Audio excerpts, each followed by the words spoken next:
All right, welcome back to another After Dark, everyone. Hope you all are having a good night so far. Hope you guys had a good day. I recently reacted to a video from, about Bernard King. This all got triggered from a podcast from Dominique Wilkins. And he mentioned Bernard King, and a lot of people in the comments did not know who Bernard King was, but they were very intrigued. So I did a reaction video very recently, actually, but I didn't feel like it covered enough. So I'm back with another one. This time it's from Johnny Arnett, his channel, and it's called The King Before LeBron. How good was Bernard King, really? So I'm hoping this is going to cover a little more of the intricate parts about Bernard King and his game and what he was able to accomplish. We'll find out. Worst case scenario, I'll come back with a third one. But no, seriously, I think Bernard King is like that important. Like, he was really a very underappreciated baller. So until I feel like the message has been like received to everybody, you know, I think it's important to cover a guy like Bernard King, because guys like this should not be forgotten. Especially when we're in this time now where people keep saying, oh, people back then didn't have talent. There are just countless people that had talent, a lot of skills, and they just, you know, time just did what it did with history. And a lot of people just get forgotten by the masses. So anyways, without further ado, link to the original Johnny Arnett video is going to be down in the description. So if you want to check it out, check it out. It's down there for you. Johnny Arnett, in case you don't know, fantastic basketball YouTuber, has been for years, and got nothing but high praise for the work that he does. What's up, Johnny, if you're watching this? And yeah, everybody else, please leave a like to this video. Let's pump it out. That way we get some eyes on Bernard King. And without further ado, here we go.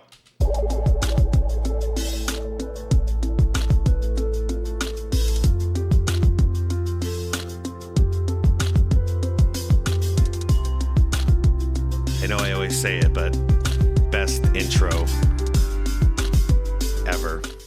On this channel, we talk a lot about all-time great scorers, underrated players, and thought-provoking what-if stories. And this guy is all three of those things. Bernard King is one of the great players of the 1980s, but unfortunately, unless your name is Magic Johnson or Larry Bird, you don't get the credit you deserve for your contribution to that era.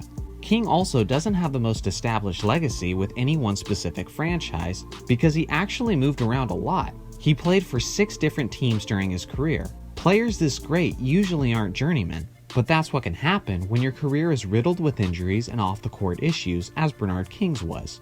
More on that later.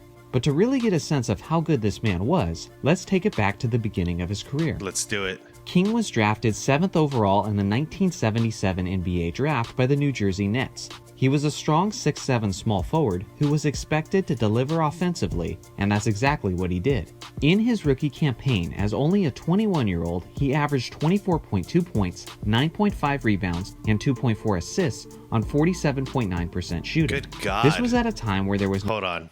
As a rookie, 24, 9.5, 2.4, 48% shooting.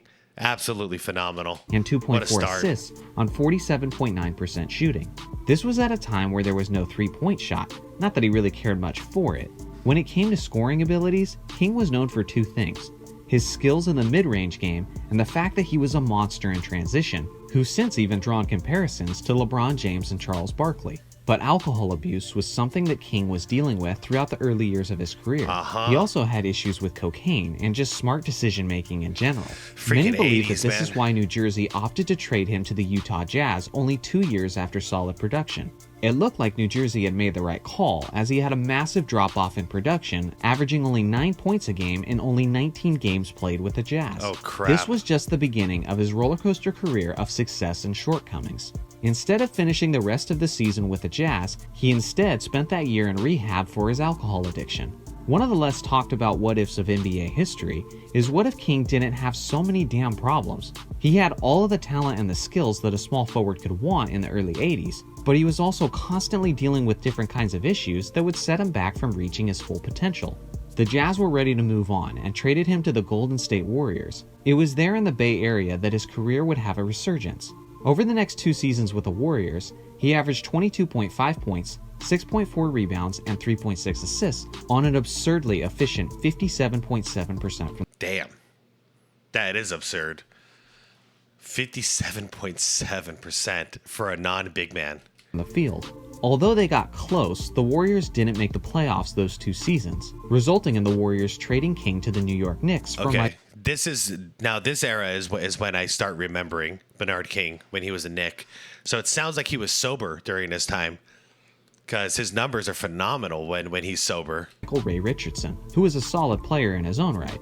It was in New York where he would play his best basketball and truly build a legacy for himself. During that time, he went from simply a quality scorer to arguably the best in the league over the next few years. He also had some pretty iconic performances over that stretch, including back-to-back 50-point games against the Spurs and Mavericks in 1984. He's one of only 10 players in NBA history to have back-to-back 50-point games under his belt. The craziest part is he made 40 of his 58 shots over those 2 games, which is a ridiculous 69% from the field. Good God. This is a testament to him as a player. Although he could always erupt for big scoring outings, he made sure he always did it efficiently. In the first round of the 1984 playoffs, he had one of the greatest playoff series in NBA history.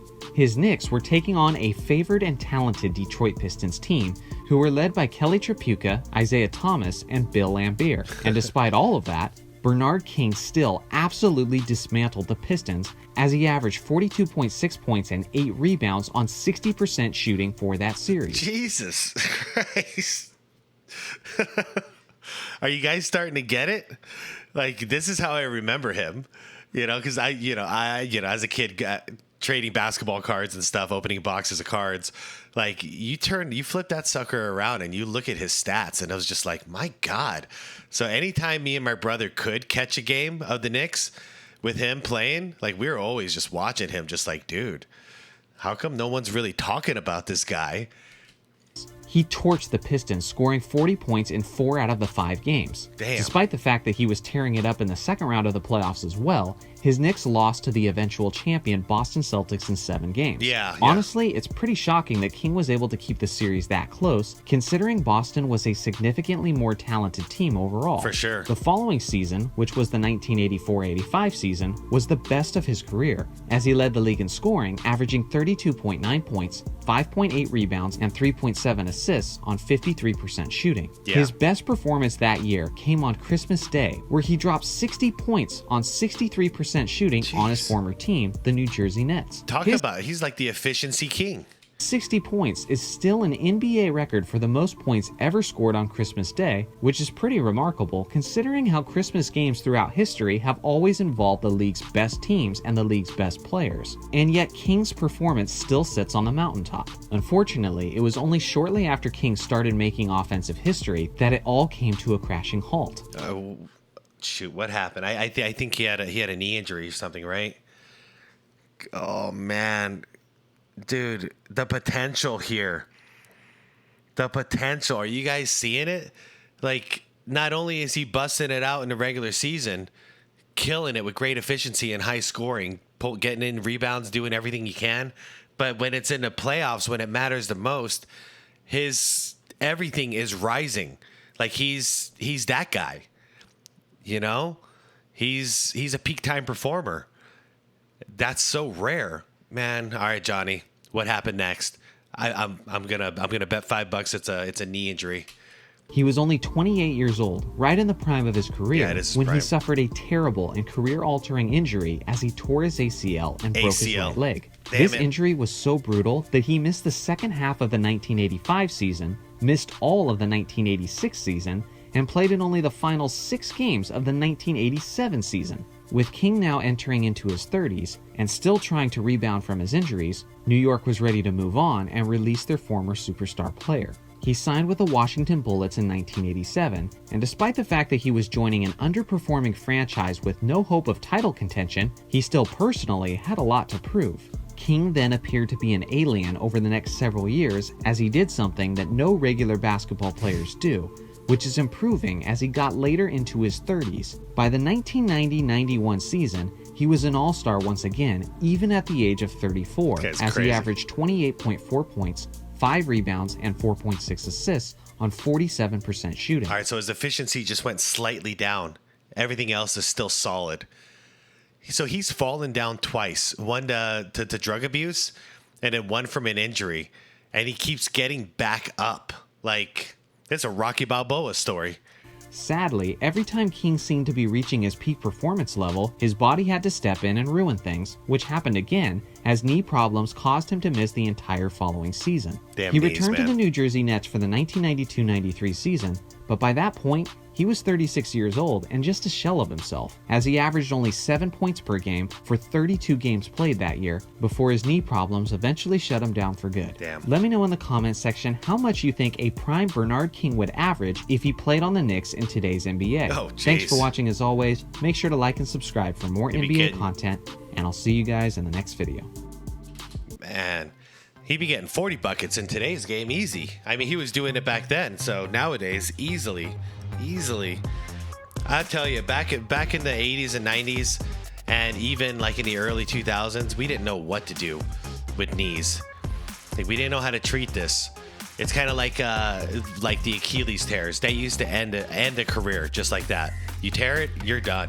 It's over. Your peak is done. Now we know how to repair that, and we know how to treat knees.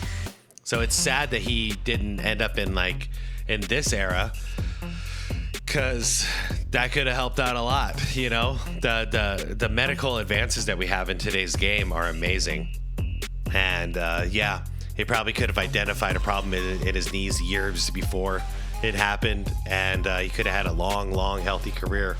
But all right, I hope this is a little more clear, because I learned some stuff on here too about his early history, which was really cool. And hopefully you guys out there who were commenting about not knowing who Bernard King is, hopefully you're starting to get a picture of it. This was a short video by Johnny, but it was honestly like right on the money. Like, a great video as usual, Johnny. Like, I've never seen a bad video from you, dude.